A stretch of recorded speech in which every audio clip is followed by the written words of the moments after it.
Bonjour, bonjour à mes abonnés qui ne parlent pas Wolof. Je sais que ça fait longtemps que je n'ai pas fait une vidéo en français. Ne m'en voulez pas. C'est pas évident des fois le temps et tout ça. Donc souvent j'ai le temps d'enregistrer qu'une seule vidéo en Wolof vite fait. Voilà, parce qu'après il y a le montage et tout le tralala. En tout cas, merci de vos abonnements et merci de liker, de suivre mes vidéos. Donc aujourd'hui, je voulais vous parler, je voudrais qu'on aborde un sujet de comment atteindre ses objectifs en fait, quand on est dans la diaspora. Donc en premier, ce que je voulais vous dire, c'est qu'il faut vraiment, quand on a commencé un projet au pays, surtout au pays, parce que nous les benguis là, ce qu'on appelle les benguis, comme les frères ivoiriens aiment l'appeler, on aime bien quand on part au Sénégal, passer nos vacances, en fait sortir, danser, profiter de la vie et revenir. Souvent, on a des projets qu'on a commencé, on ne s'occupe même pas d'aller jusqu'au bout. Et moi, je dis que des fois, quand c'est la première fois qu'on part en vacances, c'est normal qu'on profite de la vie parce qu'on a besoin de voir sa famille, on a besoin de revoir son pays et tout.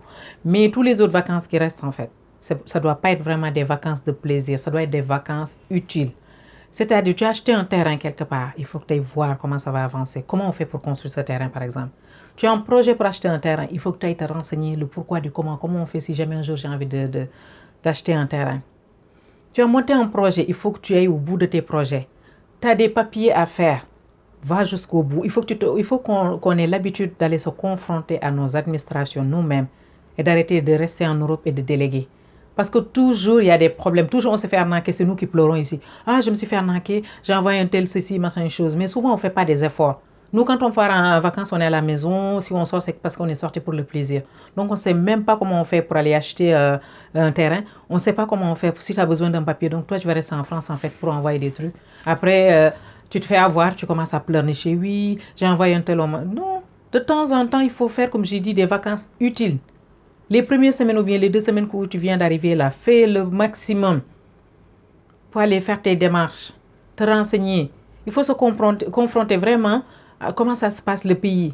Parce que je pense qu'au bout d'un moment, quand on est ici, il y a plein de réalités où on n'est plus au courant. Donc c'est pour ça que des fois, on se fait avoir. Donc une semaine, 15 jours, tu les prends pour faire tes démarches. Même si les démarches n'aboutissent pas quand vous êtes sur place, vous pouvez venir là et les finir. Mais il faut déjà les commencer vous-même et arrêter de déléguer. Donc la deuxième chose que je voulais aussi souligner, c'est que quand on part au pays aussi, il faut avoir des connaissances, c'est-à-dire se faire un réseau. Parce que souvent, il ne faut pas trop compter sur sa famille. Des fois, la famille, ils n'ont même pas le temps pour aller s'occuper de tes affaires personnelles. Donc, c'est à toi de te créer des réseaux. Et comment on fait pour se créer des réseaux? C'est que quand on part dans une administration, par exemple, tout le monde n'est pas mauvais. T'essaies et surtout, il faut arrêter quand même de faire genre, je viens d'Europe et tout ça, moi, je dois passer avant tout le monde, je viens ceci, cela. Ça, c'est des détails. Si tu fais ça au pays, on te flingue. On ne te calcule même pas.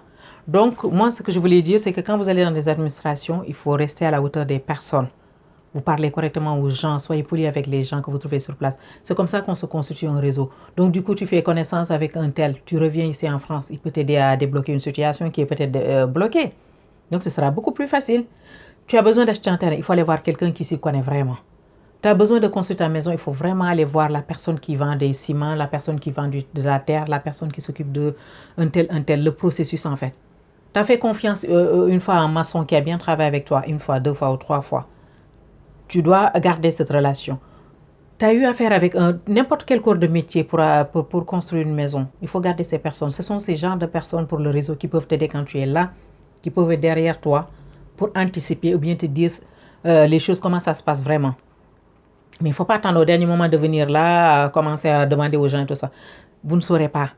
Un réseau, ça se construit sur place. C'est à toi d'aller pouvoir parler avec les gens pour pouvoir construire ce réseau-là. Garder des numéros précieux. C'est des numéros qui peuvent vous servir un jour quand vous êtes là. Donc, il y a autre chose que je voulais dire aussi. Donc, comme je l'ai dit tantôt, profitez de ces vacances en fait pour avancer dans ces projets et aller jusqu'au bout de ces projets. Parce que même quand on est ici en France, là, il y a des gens qui se disent, ah, moi cette année, je vais me former. Ah, moi cette année, je vais faire ci, je vais passer mon permis, je vais...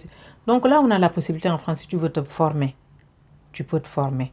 Parce que comme on cotise à la retraite, comme tu cotises aux esthétiques et tout ça, donc tu as quelque chose qu'on appelle le compte de formation professionnelle que tu peux utiliser. Donc c'est de l'argent qui a été gardé, tout ça, pour te payer une formation. Si tu ne veux pas vraiment faire une formation parce que tu es en train de travailler ou pas, tu peux quand même l'utiliser pour aller passer ton permis, par exemple. Parce que tout le monde sait combien coûte un permis ici en France.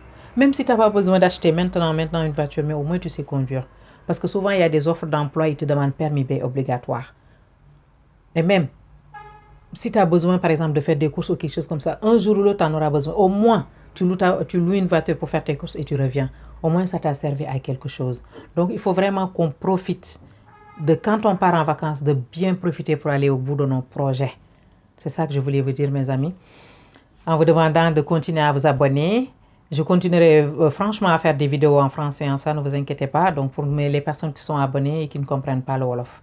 D'accord? Donc, merci beaucoup. À bientôt. Likez, partagez. Et bienvenue sur la chaîne. Pour ceux qui viennent de nous rejoindre, soyez enjoy. Au revoir.